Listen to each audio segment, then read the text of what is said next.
I decided to grab the books and make a really impromptu video. Sometimes I get into deep research. Sometimes I don't. Sometimes an idea just flashes in my head, and I made the other video. And now here comes the other video that I'm going to bring forth right now. And I'm going to keep it really short, right? I ask a question to all of you who either do not like the 16th Amendment, you don't like the Internal Revenue Service, you don't like the nonsense, right? Why do you continue to argue with the RetSquids of the world? If you've been on here for a couple of years, you know who this entity is. I'm going to call this thing an entity because this thing has never showed its face. We don't know if this is a person or a computer program. Why do you continue to argue with these entities on YouTube?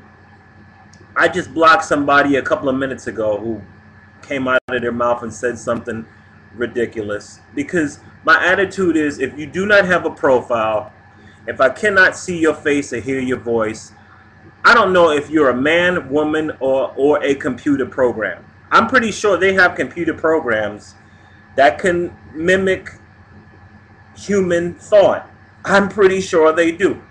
So this RetSquid character could be a computer program, and you people are arguing with this entity for no apparent reason. You're wasting time, and you need to stop wasting time. The way I look at the whole income, because look, the reason why I would call that name an entity, beyond what I just said, why would somebody come on YouTube and do nothing but argue about the income tax? This is all I see that person does. They defend the income tax. They might present their so-called facts, or it might present its so-called facts, right? But we have our facts as well too. But the fact of the matter is, if all you do for the last 2, 3, 4, maybe 5 years is argue with people about the income tax, which we all know is just totally wrong on so many levels. If all you do is argue with people about the income tax, that entity, if that is a human being, must be either a current IRS worker or a former IRS worker or an IRS paid consultant / disinfo agent. I mean, this is all it is. All right? So do not waste your time with that anymore. Because if that entity comes on this page saying anything, I'm just going to block you. I just put your name out here because I'm tired of seeing all the other people waste their time with that entity. It's a waste of time. Okay? Let's think about one of the major things that was repealed from the Constitution. Make a long story real short. I was working in a pharmacy a couple of years ago. There was a man who just recently became a U.S. citizen. He was a pharmacist, really nice gentleman from some part of Africa. He became a pharmacist, and he became a citizen. We were talking about constitutional stuff, and then I brought up prohibition. You know, he said, they actually prohibited alcohol in America? He said, I never heard about that. I said, wasn't that on your citizenship test? And he said, no. Why would they do it? He said, well, I'm going to have to get on the internet and study that when I get home. At one time, as illogical as it sounds today, this government prohibited alcohol. Okay? If I remember correctly, I studied this recently. Again, I've been out of high school for so long. I believe, I may be incorrect on this, it only lasted 16 years and then it was repealed. There's no way in hell that you can never have a police force as big enough to control hundreds of millions of people to stop them from drinking. Hell, they can't do it with marijuana, they can't do it with cocaine, but yet they still try, right? So yet we had prohibition in America. And then one day the society woke up and said, this is a stupid idea and we have to move on. It's the same with the income tax that is now being wrongly and incorrectly imposed on individuals. We don't have to argue whether the law was properly ratified or not. Was it Bill Benson went that route? That's been struck down in the courts. Okay? We don't have to argue. I'm going to show you this, for example. Let's go on to the Constitution, right? The Constitution, and the Constitution is the supreme law of the land, right? Article 1, Section, I'll start at Section 8. The Congress shall have the power to lay and collect taxes, duties, imposts, and excises, to pay the debts and to provide for the common defense and general welfare of the United States, but all duties, imposts, and excises shall be uniform throughout the United States, right?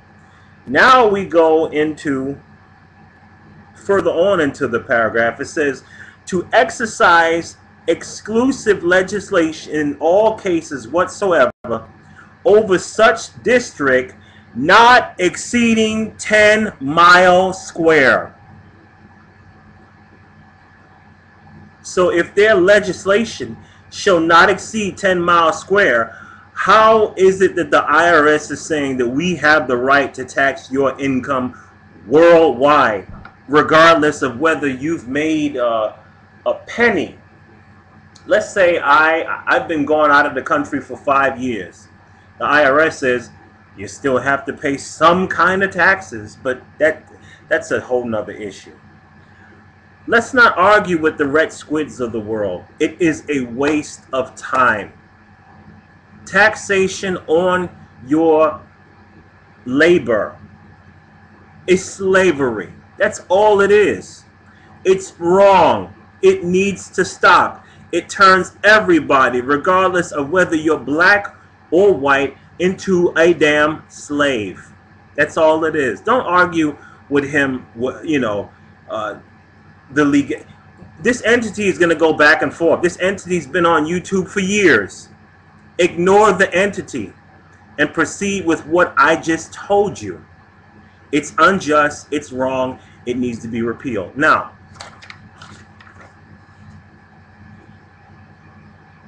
Southern Pacific versus Lowe. 247 U.S. 330 918. This was the Supreme Court. Income as used in the statute should be given a meaning so as not to include everything that comes in.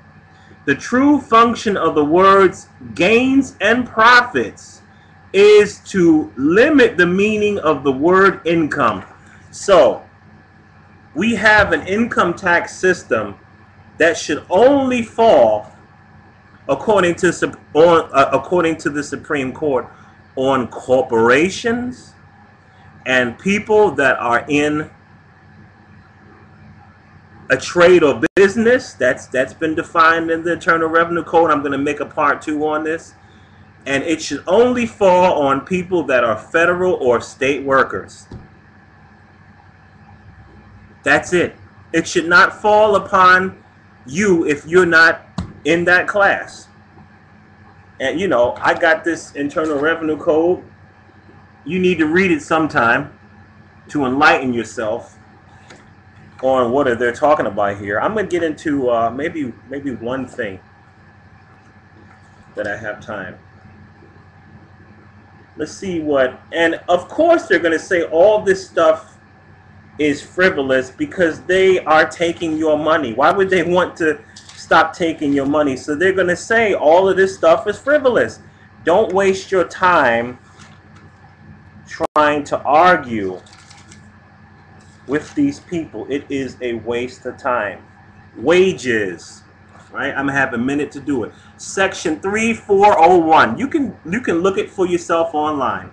For the purpose of this chapter, the term wages means all remuneration for services performed by an employee for his employer, including the cash value of all remuneration, except that such term, blah, blah, blah, blah. So you have to get into what is an employee and employer. I'll get into that into part 2.